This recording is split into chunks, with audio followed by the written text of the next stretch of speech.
Welcome to another episode of Sold and Closed. On today's episode, I sat down with Jessica Cloonan from the Cloonan Group. We talked about, obviously, real estate, parenting, Pittsburgh Steelers. We had a great conversation. I hope you enjoy it. Ladies and gentlemen, Jessica Cloonan. Jessica Cloonan, Cloonan Group. Yes, sir. Thanks for doing this. I know, it's nice to be sitting down with you instead of running around the streets and trying to avoid honking horns, and we're usually out in the trenches. That's fun. That's fun too, though. It's really fun. It has its own fun. It was a lot more fun when the weather was warmer. True. A little cold today. Mm-hmm. It's the end of the year. This episode is going to air first week of January. Okay. And for the audience listening, this is the last week, essentially, of 2019 when we're recording. So why don't we start off by talking about the market? Where do you see the market right now? Sure. Where do you see it going?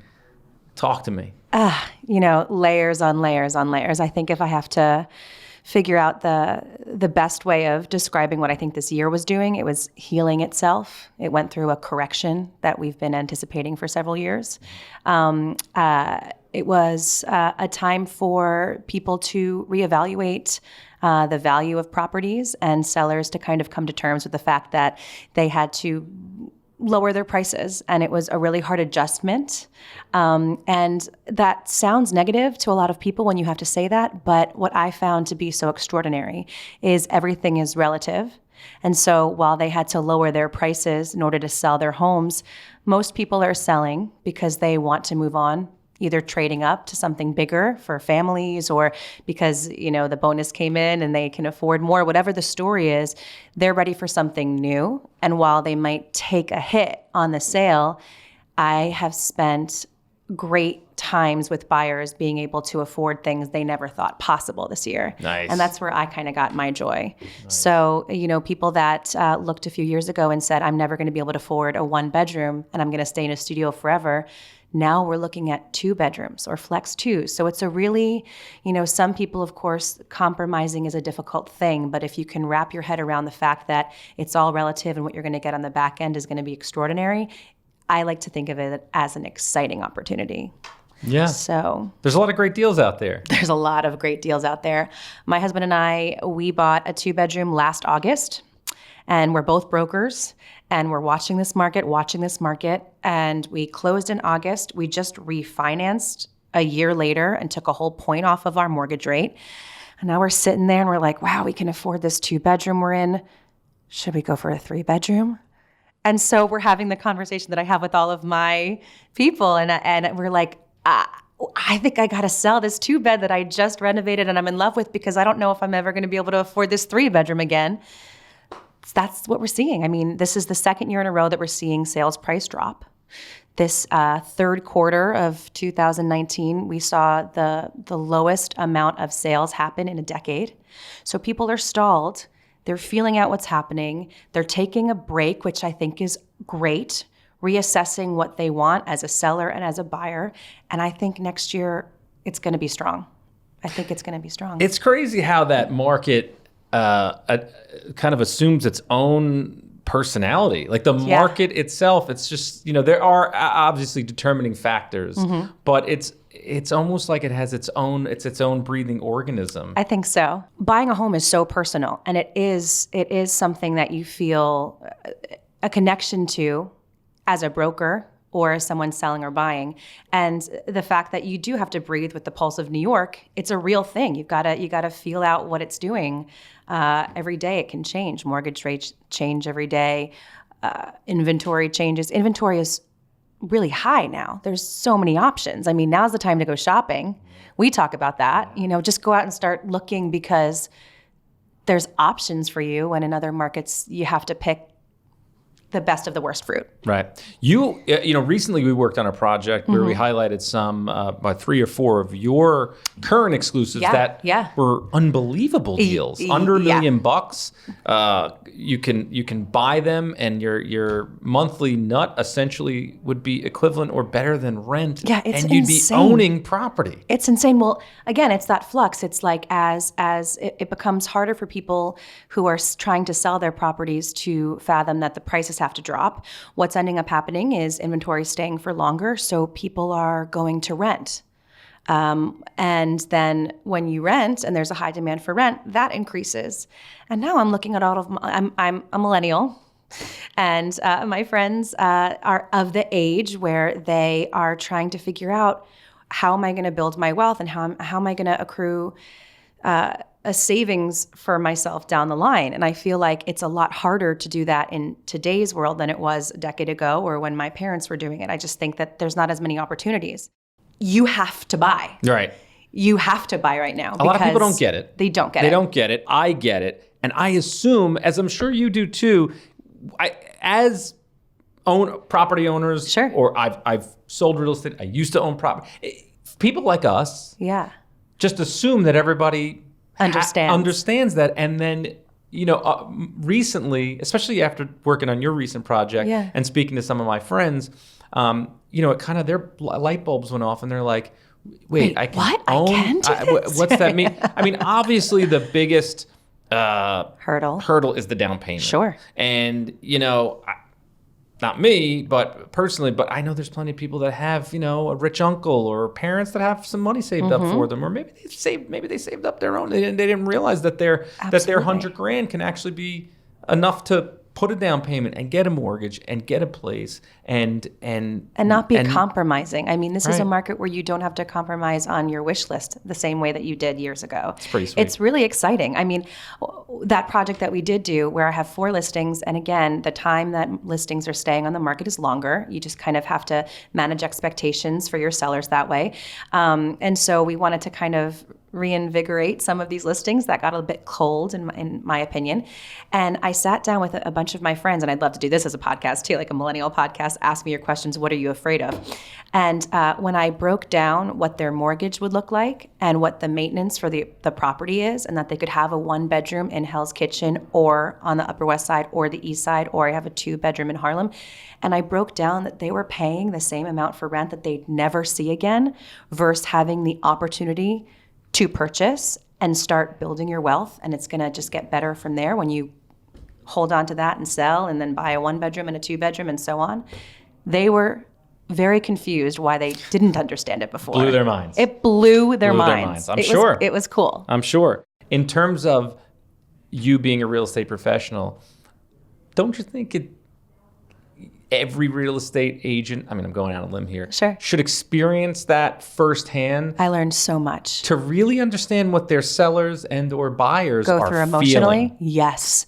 I think that, just to give a little bit of background, I won't take up too much time, but I came from a whole different world. I went to Carnegie Mellon, and I was pursuing a career in acting, and it had a lot of exciting perks to it. But ultimately, what I realized for myself is I didn't like the inconsistency. I learned that more important to me is having some sort of salary or income base and being able to have the lifestyle that I wanted. And you can't rely on that in the theater world or TV, because a show comes and goes, it closes, and it has absolutely nothing to do with you or your talent.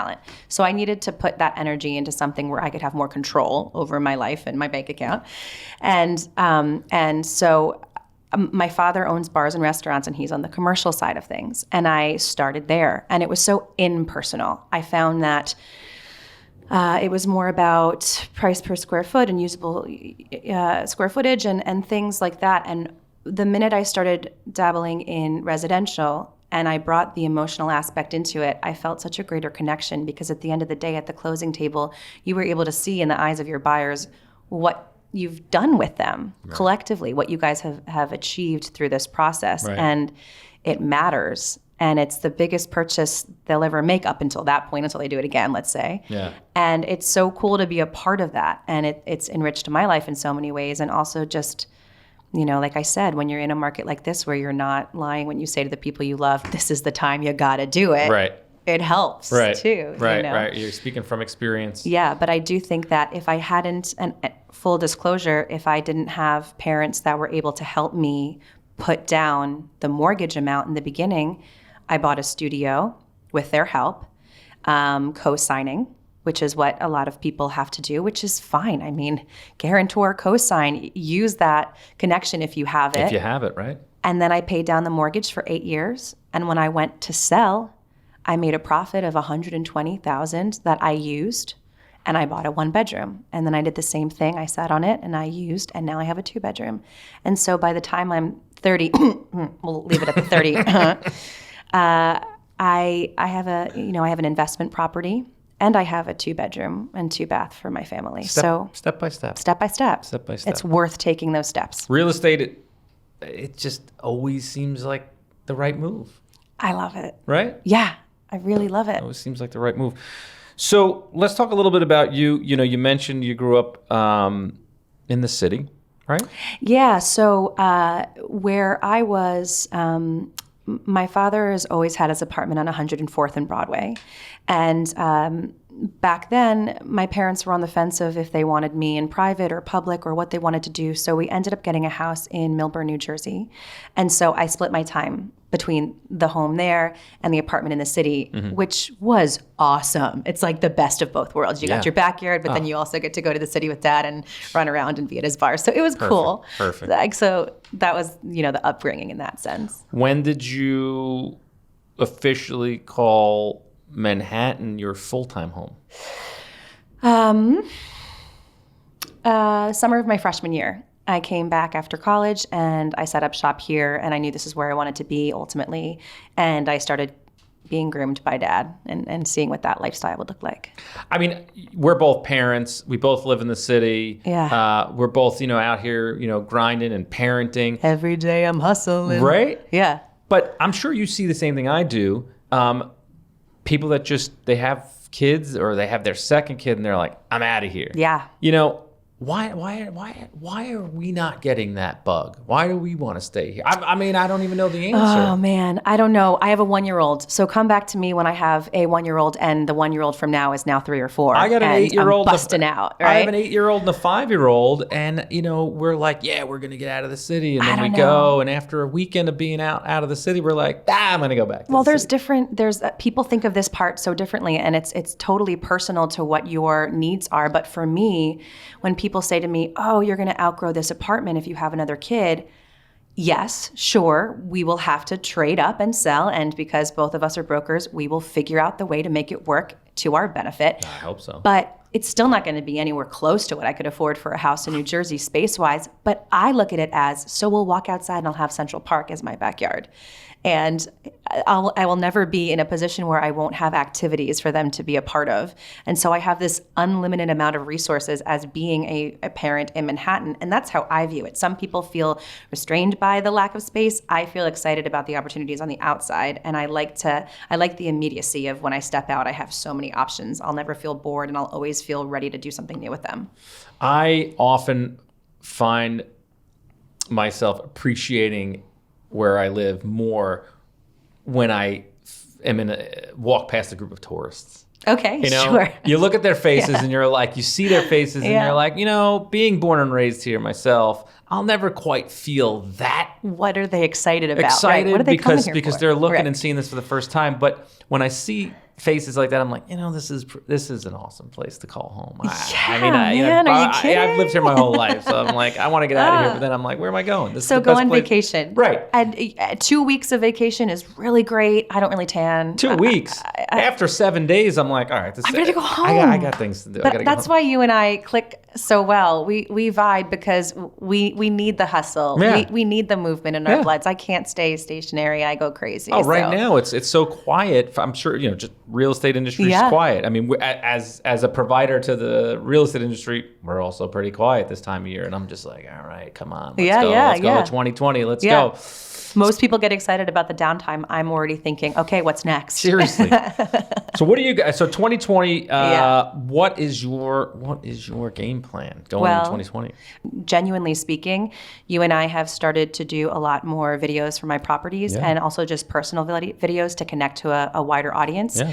I've had a lot of immediate success from the sphere that I already know, the people that I know that are already following me on Instagram and Facebook, and that's been great. Awesome. And it's referral based, and that's wonderful. Yeah. But I think 2020 for me is going to be about touching people that haven't met me yet and trying to find out different avenues to approach people that have not met me, but that I want to work with, and I know that I can help. So like podcasts with you. This is a great opportunity. But also you've given me just so many ideas that instead of me telling you what it is, audience members, stay tuned because we've got some exciting stuff in the works. But I just think we're getting a lot more creative when the market is slower and where people are struggling. Some people give up. I think you and I are the type that we want to figure out what's the next thing to get your attention. So I'm excited about that stuff. Me and you both. It's awesome. Good. Yeah. I'm glad. How many years have you been in the residential real estate business? Residential, 7. All right. So in those past 7 years, what would you say your biggest challenge has been? I think learning that every day I'm learning something new. I think in other industries, whether you go to college for it or you go through a training program, you kind of learn everything you need to know to get by. I think real estate, because it's so fluid and it changes all the time, you have to constantly be a sponge. And you need to be absorbing so much more than just your own profession and understanding so many different types of people.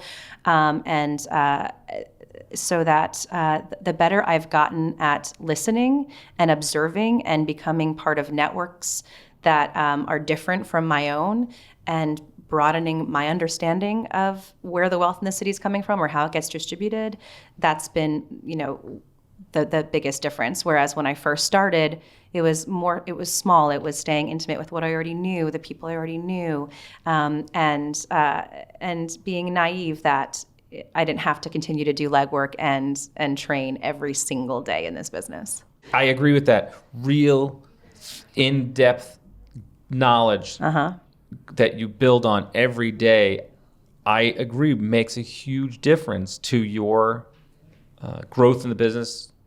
You're helping your clients. They can't read everything. They can't be everywhere. This is something that that I agree with. Well, I become obsolete otherwise. Right. In an industry where so much of it is online right now, a lot of people are fearful for their jobs in a way that is understandable because people can log on to sites like StreetEasy and they can find listings. There is so much more to what I do. And I know that with full confidence more than I ever did now that I'm seeing people do that more often and I'm seeing how they get confused and they don't see all of the steps and the processes to get from, placing an offer to the closing table. There is so much to juggle and you need a navigator who's in your corner. And so I think a lot of people are fearful where it's going. I only look at it as an opportunity to show that your value is so much greater. And I agree. Yeah.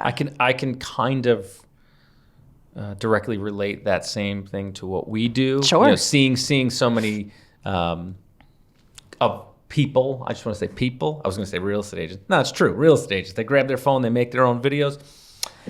I mean, it's not as crucial. It's not as critical as contracts and property sales and all that jazz. But it's a chunk. But yeah, it's a big chunk I've seen people shoot themselves in the foot a little bit with their creating of their own content. Yeah, we are too visible. Every person is too visible now. That is, you want to talk about 2020, it's that I can be found at any time and everything I put out there into the universe can be Googled and you just have to be a lot more aware of that and speak to professionals like you to steer me in the right direction so that I'm not posting too many baby photos and losing the Everybody loves babies. Everybody loves babies and dogs. You can post as many of those as you want. You know what I mean? So our audience is a good mix of real estate junkies, but also a lot of real estate professionals from around the country, different markets, and we want to with each one of these episodes, we want to be able to have that audience walk away with, some new ideas. Sure. So with that, for those up and coming agents, what are some specific roadblocks they should watch out for as they grow their real estate business? Roadblocks. I think you touched on the emotional aspect of it. I think that when you're starting out, it's so important to understand how necessary it is to manage your clients' expectations. I think the greater I got with being able to tell them what to expect or tell them the difficult truths of a deal, the better the whole process looked. I think also if you're new, I see so many people giving up who I know would be so great at this. They have everything it takes. They have the personality, they have the drive, they have the knowledge. Their brain does operate in the way that they will learn quickly.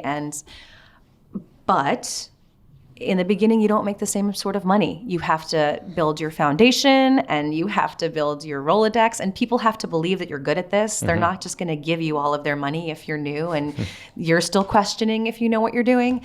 And so you have to build out time where you are comfortable potentially not making a dime, and you have to be confident enough to know that the money will come if you put the work into it, because once people see your confidence, they will know to trust in you. And the beginning, your buyers and your sellers will come from people that know and trust you. And then it grows and grows and grows and grows. So patience, but also being really mindful of the fact that you have to prepare for potentially not making money right away, and do whatever you have to do personally to be comfortable so that you don't lose sight of the overall goal, because you will do it if you stick with it. You just got to get past that beginning. It's amazing. And you mentioned it earlier, the amount of work that real estate agents do. People don't know. That people just don't get it. And, what can we say?